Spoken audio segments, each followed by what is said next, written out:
Okay, so this video was supposed to be my 100k subscriber milestone video thing, but it ended up taking a little longer than I thought, and I missed the mark by just a smidge. Hey, but it's still faster than YouTube took to send me my plaque, haha! But yeah, for the 15-odd thousand of you who just joined in, thank you so much for your support. But also, this video is not for you, so you can leave. Now, this is a large number of people. And to think that what originally convinced people to watch my videos in the first place was a random Kirby video I made when I had 200 subscribers less than a year ago. I'll be honest, I'm not even the biggest fan of Kirby games in general, but if this little guy is responsible for catalyzing an incredibly positive community surrounding me playing video games incorrectly, then maybe he isn't so bad. So to celebrate this event, I'm gonna pay homage to this fateful series by doing what I do best, and rapid firing through every single mainline Kirby game ever made without ever jumping. Oh yeah, and also without puffing, for obvious reasons. How many jumps will it take to beat the entire Kirby series? Well, there's only one way to find out. We start off with what started it all, Kirby's Dreamland, and actually let's start with Kirby's Adventure. I mean, most people will tell you that this is where it really all started, let's be real. We'll come back to Dreamland later, but for now we got this thing to worry about. With jumping and puffing off the table, all we can do here is slide kick, which does nothing yet, and inhale. Unfortunately, this is the only guy we can eat right now, and trust me, he doesn't taste too great. So with seemingly no good options in the beginning here and such a simplistic game on our hands, there's no way I can get out of here with no jumps, right? Well, that's where you're wrong, because there is actually one other thing we can do here: pause the game. And although it seems completely irrelevant, trust me, whoever programmed this game really didn't know how to nail this mechanic down. In this case, we can walk towards the ledge and pause the game at the exact same time this guy spawns. Do it right, and while everything else will stop, he will keep walking, eventually running straight into Kirby. Getting hit will trigger a flag that tells the game to give me control of Kirby, but the game also still thinks it's paused, which causes some weird things to happen. Because of this, I can just walk forward a little bit, and upon unpausing, it's revealed that I actually walked straight through the wall, no jumping required. Now, although this is extremely powerful, and I would love to repeat this frame-perfect trick a ton of times and beat the game in Limbo Land, I think I'd rather just inhale two enemies here so I can mix for, a normal ability. At first, I tried to be cute with it, trying abilities like High Jump, Tornado, and Fireball, all of which can get us height without us needing to jump. However, I eventually got pretty sick of dealing with the weaknesses all these things have, so I just decided to brute force it with UFO, which just lets us fly. Now, usually you can't keep this ability for more than a single level, but I can again use pausing to get around that. By pausing and ejecting my ability on the exact same frame and then leaving the level, the game will think I have no ability while simultaneously letting me keep UFO, making it pretty much permanent. Now, if you're like me, you're probably thinking that this is like, the sweetest deal for this challenge, but that's unfortunately not entirely true. Firstly, going down ladders with UFO is for some reason impossible, which means that some levels need to be completed with one of the other height granting abilities. And secondly, Meta Knight. This guy just refuses to fight me until I pick up his sword, and doing so means that once we finish the fight, we have no way to collect the star at the end without jumping. And I'm not gonna lie, if the game's just gonna force a useless ability into our hands, that's kind of a checkmate. This unfortunately means that there's just no way that we can get past here. But just because we can't beat Meta Knight doesn't mean we can't beat the game. Introducing yet another insanely broken mechanic, the stone glitch. Not gonna lie, don't know how this one works. All I know is that using stone while you're underwater just ruins the game. However, the issue is that we have to find some way to enter water in a non-swimming state, as pressing B underwater normally just makes you spit. Speedrunners use a clip in the very first level to do this, but that requires jumping, so I instead had to use a much more jank method. By mixing for stone in 6-2 and then entering 6-1, I can jumplessly swim into this room, destroy this block with stone, and then get stuck in this single water tile. From here, using stone will do, well, it'll do something. Truth be told, what happens when you do this is actually quite variable. A lot of different weird things can happen. But the effect that we're actually looking for can be triggered by, you guessed it, pausing. By pressing the pause button on the frame before the game inevitably crashes, Kirby can actually wrong warp. And there's a small chance that Kirby gets warped straight to the game's end credits.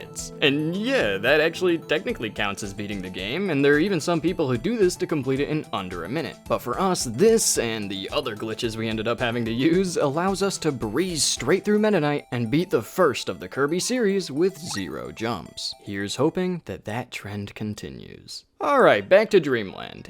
And And yeah, no, it's absolutely impossible, and it's not even close. This game is stupid simple. It's got 2 buttons. One of them only does things that we're not allowed to do, and the other does this. Oh, why, you wanted to do something else? Too bad! There aren't copy abilities in this game, so that's the most you're ever gonna get. And with this game, and frankly the rest of the series not being nearly as broken as Adventure, the best we can do here is hold up at the beginning of every room. This minimizes however many jumps we may have had to do to just one elongated puff. Luckily, this game is super short, so there aren't too many rooms that we had to fly through. Although some areas have a little bit more complex level design, forcing me to occasionally go down and therefore requiring multiple puffs, there are also a couple areas where workarounds are possible to save some scraps. This room, for example, has a warp star that's just barely too high above the ground for me to grab without jumping. However, I can actually increase my vertical collision box by inhaling, which works just as well. This area was also quite interesting. If I drop down here normally, then I'd have to jump in order to enter the door. But I can avoid that by inhaling this block and mashing the goddamn pause button again. Why is this so broken? Usually you can't move while inhaling, but every time the game unpauses, it forgets that for a single frame, allowing Kirby to move forward just a tiny bit. With enough pauses, this is just barely enough to land on this block and get through the door without any trouble. So with these workarounds alongside a couple less interesting ones, we can bring the grand total jump/puff count for this game from its original total of 39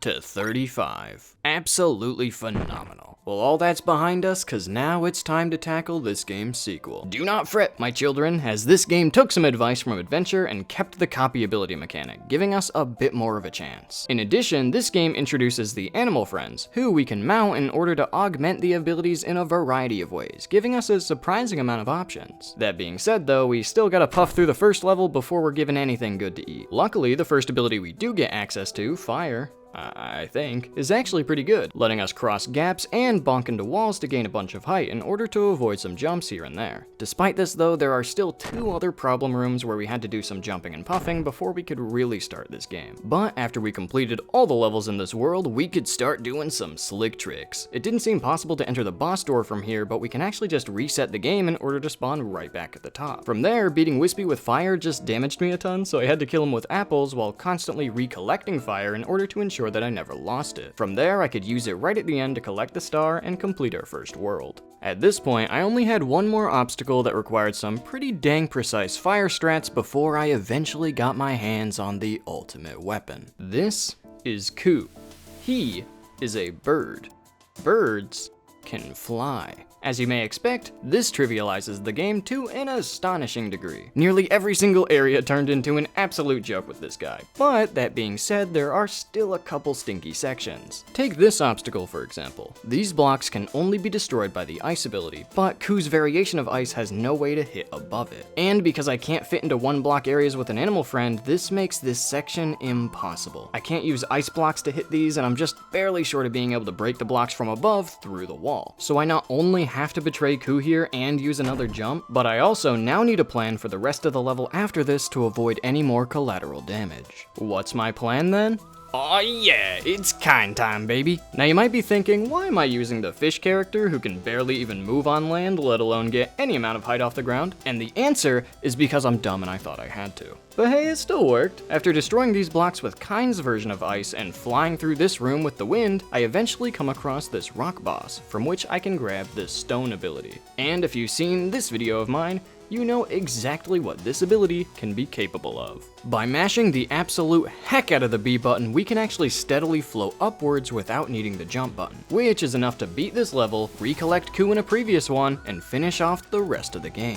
And yeah, once I got to the final boss, I figured out that you can just do the exact same thing with normal Kirby, so Kind did literally nothing. But with DDD defeated in only 5 jumps and puffs, it was time to put that behind us. Oh yeah, it's Superstar time. Now I've already done a big ol' video series on the remake of this game, Superstar Ultra, which had 3 required jumps. However, the 2 jumps needed for Revenge of the King in that game won't be relevant in this game cause that thing doesn't exist yet. And the only other jump from Ultra was in Gourmet Race, which for some reason you can just straight up not play in this game. So yeah, the only things that are even left to do in this game are things that have already proven are possible. And although there are many slight differences in how these games work, there's only one thing that makes a significant impact on the challenge. And that's the fact that Wheelie Rider's turn start is way worse, making the escape sequence in Revenge of Meta Knight that forces you to use it way harder. However, by quickly manipulating Meta Knight here to hit us while we're airborne, we can use damage boost to scale all of these short blocks and gaps throughout the entire room, which is just barely enough to make it through before the time limit expires. But other than that, nothing else in this game is different enough from Ultra to cause any dents. You can't ruin Fighter after all. In other words, Kirby Superstar is the second game in the series that's possible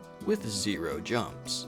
I mean, unless you want to count Kirby's Pinball Land, Kirby's Dream Course, Kirby's Avalanche, Kirby's Block Ball, or Kirby's Toy Box, of course, who could forget. Put all those aside though, cause now it's time for Dreamland 3. We're unfortunately gonna have to snap back to reality with this one, cause the beginning here is, yet again, quite ruthless. Although we do have access to some abilities and Gooey himself as a second playable character, neither of these things really help you get height in any meaningful capacity. In addition, you can't hold up in this game to puff, meaning we're actually gonna have to ration out our jumps this time.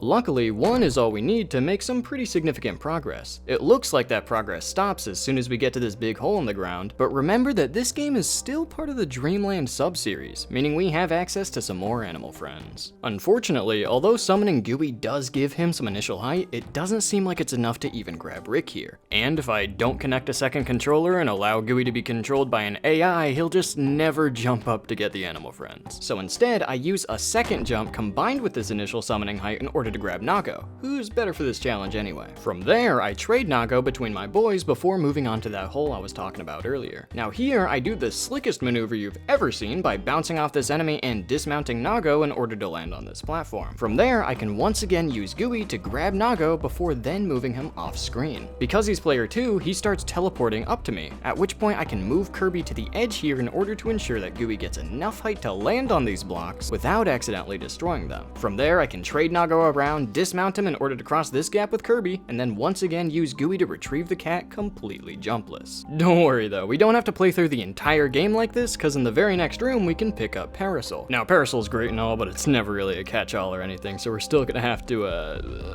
after a couple levels of, whatever that was, we eventually come across our old friend Ku, at which point we can just fly through the entire game. But unlike Dreamland 2, the only other spot with a little bit of resistance was this place right here, which really seemed to want us to use Kine. But I'm not gonna make that mistake again, alright? Instead, I'm gonna give myself carpal tunnel by mashing the swim button for 1,000 years in order to make it through this water current without having to trash Ku. So by plowing through the entirety of the game while almost exclusively staying at the top of the screen at all times, we were able to cap off the Dreamland series with only 2 additional jumps added to our total. Kirby 64 is an interesting case, as it introduces a mechanic that isn't in any other Kirby game as of yet: ability combination. By mixing 2 abilities together, a new ability is created, opening the door for way more options than in any Kirby game to date is what I would say if any of these things were good, even in the slightest. The truth is, the vast majority of the abilities in this game are turbo garbage, so despite everything, we still gotta jump a bunch. The beginning here is actually almost possible. Slide kicking into enemies doesn't work yet, but we can slide into walls and grab onto ledges in some circumstances. Fire is also back, but since it doesn't give height from wall bounce in this game, all it can do for us is cross big gaps, and double fire is no different. Additionally, I still can't hold up to puff infinitely in this game, so strap in, cause this one might take a little while. After running back and forth a bunch to get super fire, the best ability available, I burn a jump here in order to make it to this platform. Since I can't gain any height, I tried to maintain this high ground by using fire to make it to this platform over here, which would have allowed me to finish off the room, but it just doesn't seem possible. You either won't go far enough to land on the platform, or make it to the platform only to immediately get knocked off by this fire enemy. Trust me, I tried every possible frame and every combination of inputs I could think of, there's just no way to make this. So that's jump number 2. And jump number 3 came pretty quickly after, despite my finest efforts, and although it is actually possible to maintain enough height throughout this room and make it to the final mini-boss, there's no way to collect the crystal shard at the end and actually finish off the level. So 4 jumps in total seems to be the first level's minimum. So since this is already the case, I decided to allocate my jumps a little differently such that I would end with a better ability. By instead jumping here in order to mix these 2 enemies together, I can get the only useful thing in the entire game, fire fireworks. Thankfully, this ability essentially just lets us jump with the B button, allowing us to finish off the first level with the same amount of jumps, but a bit more of a promising future. Is what I would say if fireworks let you go through the bottom of semi-solid platforms, if fireworks got as much height as puffing for this wall in particular, if fireworks didn't forbid you from puffing out of them, and if you were actually allowed to use fireworks during the Waddle Dee and King Dedede sections. Yeah, fireworks isn't quite as good as it needs to be for this challenge. Despite the many frustrating things that make jumpless impossible in this game, there are still a couple cool workarounds here and there that made it at least not god-awful. For example, this wall is also impossible to scale with fireworks, but I can instead start the level with super fire and use all this initial height to just barely be able to fly right over. Once I beat the level from there, I could backtrack to a previous level in order to regain my fireworks with no jumps. When it came to the Waddle Dee and Dedede sections, damage boosting in place of jumping tended to be my friend. However, of course, health was the limiting factor for this strategy, as I couldn't just tank every single obstacle without eventually dying. That being said though, they still ended up saving me a decent amount of headache. However, my favorite trick in this game by far came from this crab mini-boss. Like I said, fireworks don't let you go through these platforms, which you're usually supposed to do in order to enter this arena, kill the crab, and unlock the door to the exit. But I can actually avoid this by instead using the fireworks to barely land on the door frame to the room's entrance. From there, you can actually time some fireworks with the crab's movement pattern in order to deal damage to him through the wall. Eventually, you can kill him like this, allowing us to just head on out without having to deal with the platforms. So yeah, although this game definitely wasn't very conducive to the overall challenge, we can say without a doubt that it at the very least produced one cool trick.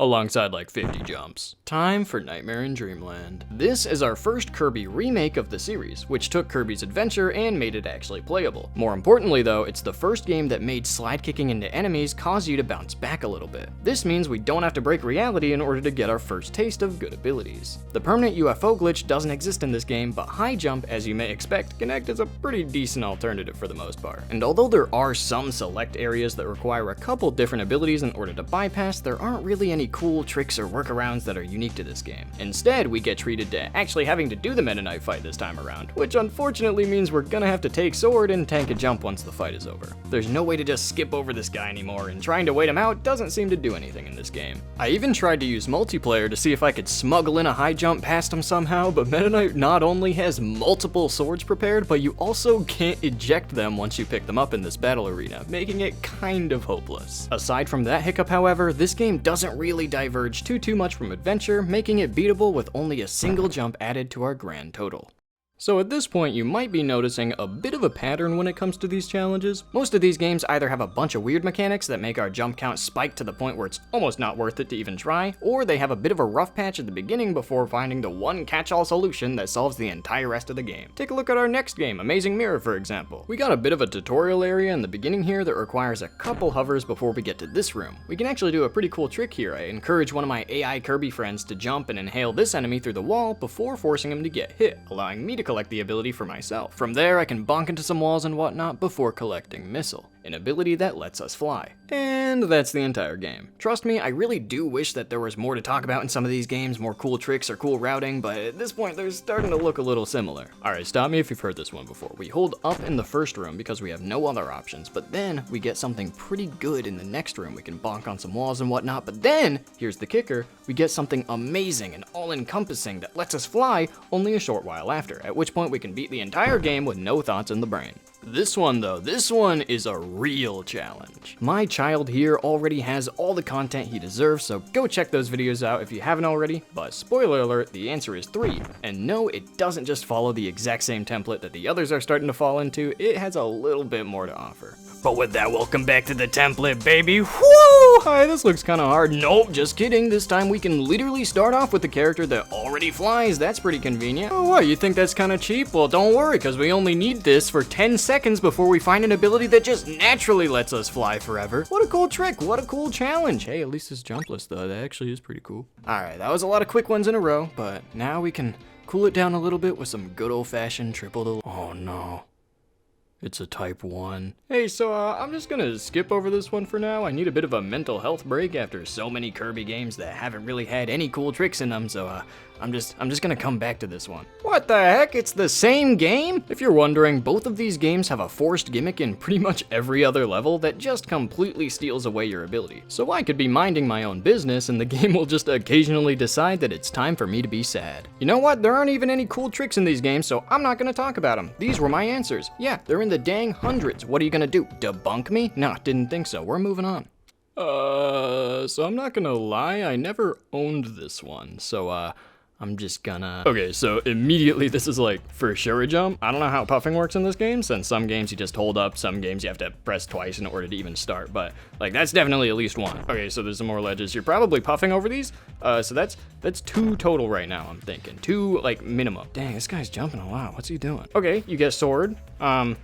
Okay, you might be able to fly with sword. Okay, apparently the upward slash debuted in Return to Dreamland, which I'm guessing means it's still in. Yo, there are helpers in this game? Ain't no way there are any more jumps. Jeez, this video is 4 hours long. Okay, 2 is my answer for this one. Final answer, I'm locking it in. You guys can scoff at my methodology here all you want, but this is actually how I made the Forgotten Land video so fast. Anyway, speaking of, and finally, we end on the most recent Kirby game as of this video's creation.